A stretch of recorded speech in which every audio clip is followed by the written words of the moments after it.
comparing the iPad Pro to the iPad Air. The reason I'm doing this is because people think that the iPad Air is more powerful because it has A14, because the Pro has the A12Z. I'm going to be clearing up all of that confusion. The iPad Pro comes in space grey and silver, but the iPad Air comes in a lot more colour options. It has silver, space grey, gold, rose gold, green and blue, which I like the blue quite a lot. I have the space grey Pro. Price wise, it starts from $969 for the Pro, the Air is $579. Pretty significant difference. For summary, 12.9 inches, 10.9 inches, but it's pretty normal for the iPad Pros and the Airs. LRD, liquid retina displays for both. This is where we see some difference. The iPad Pro has Pro Motion technology, which gives it 120 Hz. Very smooth, very responsive, very nice. They both have True Tone, so it will automatically adapt to your situation. So if it's bright or dark, it will adapt. And yeah, so the iPad Air does not have Pro Motion technology, so it does make it a little bit more slower, but it's definitely not bad. Chips. So we have the A12Z in the Pro, the A14 in the Air.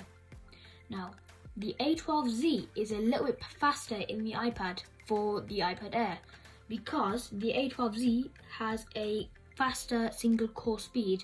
The A14 Bionic chip for the iPad is a little bit different to the ones in the iPhone 12 Pro Max, everything like that. So that's why it's a little bit slower, but it's still a great chip. So, in my opinion, go for the Pro. Now, we have compatibility with Magic Keyboards and Smart Folio cases for both. Compatibility with Apple Pencils, second generation and first, again with both. Up to 1 whole terabyte on the iPad Pro, up to 256 gigs on the iPad Air. I recommend that you do go for a bigger storage size because, trust me, you will need it. Let's move on to camera modules. So we have the 12 megapixel and 10 megapixel ultra wide cameras for the 12 Pro, and with the iPad Air 12 megapixel wide camera.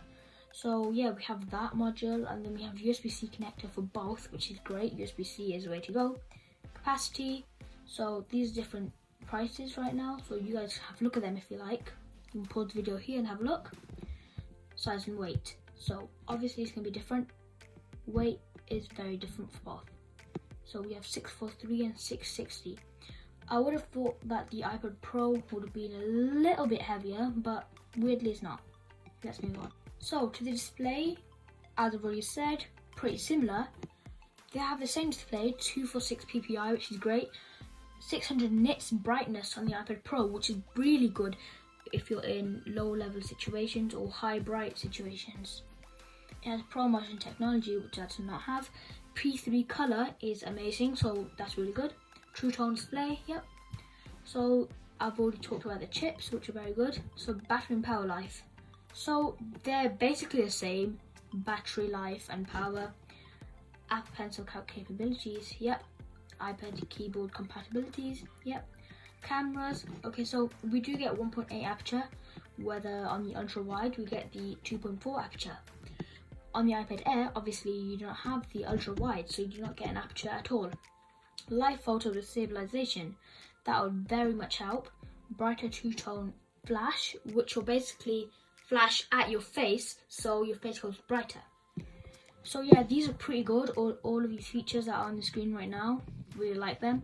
Video recording, 4K 60, 4K 30, 4K 24 for both. Slow-mo, 1080, 120 or 240. On the Pro, on the iPad Pro, we have 240 on the wide or the ultra wide. Pretty similar here. Front camera, this is where we see some difference. So, the iPad Air has a FaceTime HD camera, whether the iPad Pro has a 7 megapixel photo camera with true depth camera technology.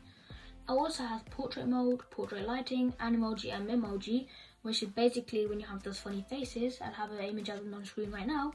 Live photos, retina flash, pretty normal right here.